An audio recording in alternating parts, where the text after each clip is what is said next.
সাবেক প্রধানমন্ত্রী শেখ হাসিনার উপর চাপ প্রয়োগ বন্ধ করতে পশ্চিমা দেশগুলোকে আহ্বান জানিয়েছিল ভারত। এবার তাকে ক্ষমতায় বসাতে পশ্চিমাদের কাছে জোর লবিং চালাচ্ছে দেশটি। এমন কথাও তারা জানায়, হাসিনা না থাকলে বাংলাদেশ হয়ে যাবে আফগানিস্তান, দেশ চলে যাবে ইসলামপন্থীদের হাতে। ওয়াশিংটন পোস্টের একটি প্রতিবেদনে এসব কথা জানা যায়। ওয়াশিংটন পোস্টের প্রতিবেদনে বলা হয়েছে, শিক্ষার্থীদের আন্দোলনের মুখে ক্ষমতাচ্যুত হওয়ার 1 বছর আগেই শেখ হাসিনার উপর চাপ প্রয়োগ বন্ধ করতে ভারতীয় কর্মকর্তারা যুক্তরাষ্ট্রের কাছে লবিং শুরু করে। প্রতিবেদনে বলা হয়েছে, গত জানুয়ারিতে বাংলাদেশের নির্বাচনের আগে বিরোধী দলের হাজার হাজার নেতাকর্মী ও সমালোচকদের কারাগারে পাঠানোর ঘটনার পর শেখ হাসিনার বিরুদ্ধে প্রকাশ্যে সমালোচনা করেছিলেন মার্কিন কূটনীতিকরা। বিচার বহির্ভূত হত্যাকাণ্ডের অভিযোগ শেখ হাসিনার প্রশাসনের একটি পুলিশ ইউনিটের বিরুদ্ধে নিষেধাজ্ঞা আরোপ করেছিল বাইডেন প্রশাসন। পাশাপাশি বাংলাদেশিদের উপর ভিসা নিষেধাজ্ঞার হুমকি দিয়েছিল ওয়াশিংটন।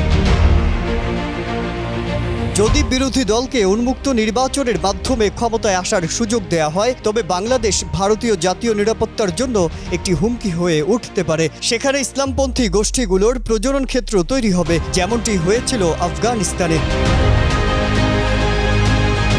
গত 5 আগস্ট যখন বিক্ষোভকারীরা সেনাবাহিনীর কারফিউ অমান্য করে শেখ হাসিনার সরকারি বাসভবনের দিকে পদযাত্রা শুরু করে, তখন বঙ্গবন্ধু কন্যা ভারতে চলে যেতে বাধ্য হন। এই ঘটনার পর ভারত ও ওয়াশিংটনের নীতি নির্ধারকরা বাংলাদেশকে সঠিকভাবে মোকাবেলা করছেন কিনা তা নিয়ে প্রশ্ন উঠেছে। ছাত্র জনতার বিক্ষোভের ফলে শত শত প্রাণহানির পর শেখ হাসিনা ক্ষমতাচ্যুত হন। ভারতীয় কর্মকর্তারা প্রকাশ্যে তাদের কৌশল পরিবর্তন করেন এবং জানান তারা বাংলাদেশে ক্ষমতায় আসায় যে কারো সাথে কাজ করবেন। ডক্টর মোহাম্মদ ইউনূস অন্তর্বর্তীকালীন সরকারের প্রধান হিসেবে দায়িত্ব নেয়ার পর ভারতের প্রধানমন্ত্রী নরেন্দ্র মোদী তাকে অভিনন্দন জানান।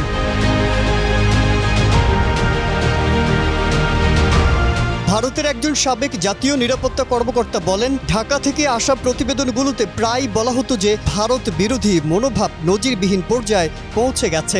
তবুও আমরা ধরে নিয়েছিলাম শেখ হাসিনা সবকিছু সামলে নেবেন, কিন্তু পুরো ঘটনাটি একটি স্ফুলিঙ্গের মতো কাজ করেছিল, যা পরিস্থিতিকে জটিল করে তোলে। আজহারুল আলম, কালের কণ্ঠ।